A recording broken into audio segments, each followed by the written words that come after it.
Algebraic proofs. After watching this video, I will be able to use algebra to write two-column proofs. Before we can write a proof, we first have to understand certain properties which we already know, we just haven't put a name to it. When you're solving equations, there are specific properties that you can use, like the ones listed below. The addition, subtraction, multiplication, division properties of equality is basically saying that you can add something to both sides, subtract something to both sides, etc.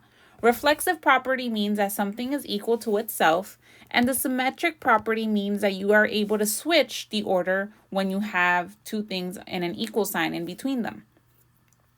And then we'll get into transitive, substitution, and the distributive property shortly. So when you're trying to do proofs, it is very, very important that you are able to look up these properties because you might not know what they mean off the top of your head.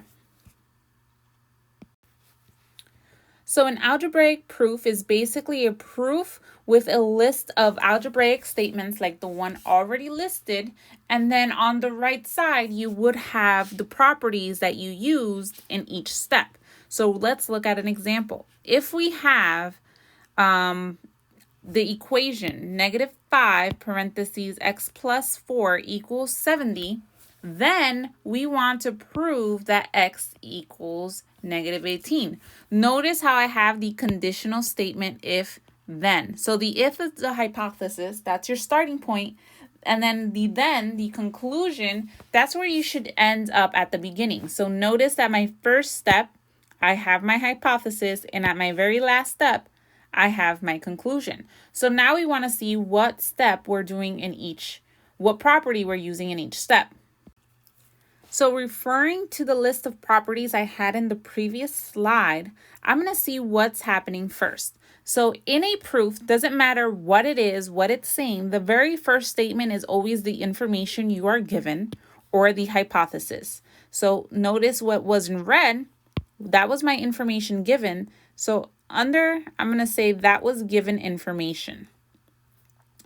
Then we actually want to see what is happening. Well, we have -5 and it's being multiplied by x and multiplied by 4 in the following step. So that multiplication that's happening,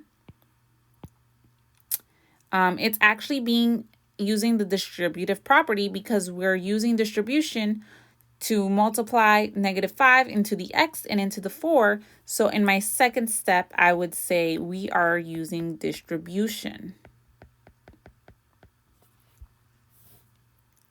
Then we actually simplify what's happening. So we actually do that multiplication and we do that -5 times 4 is going to give me -20. So because we just cleaned up the equation, I'm going to say we simplified. Simplified or simplify. In the next step, I am actually writing piece by piece what is happening. So I have -5x minus 20, but I want to add 20 to both sides in order to isolate my variable. So when we're doing addition property to both sides, that's where the addition property of equality comes in. So I would say addition property of equality. And then again, we're going to simplify. We're actually going to do that addition so that things canceled out. So once we do that addition for our things to cancel, this would be considered simplification or simplify. Combine like terms can also be used. Then we are trying to isolate our variable again. So because that -5x is attached to each other by multiplication, the inverse would be to divide. So I am going to divide both sides by -5, and because I divided both sides, that will be division property. And then for the very last step, in order to get x equals -18, what I did was just simplify. I actually did the division. So that very last step that will take me to the hypothesis is simplification, combine like terms, etc. So notice that I listed every single step, no matter how minor, and then I gave a property that I used. You already know how to solve equations. You just need to put a name to every step you are doing. So for the following example, I want you to pause the video, try to follow the previous example to solve this equation and list each step with a property that you used, and then press play to see if you got your answer correct. You may pause your video now.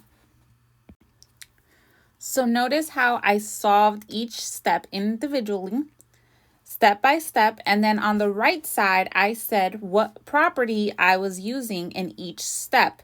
Whenever I was just cleaning up an equation to make it more simplified, my reason would be to simplify, or you could even say combine like terms.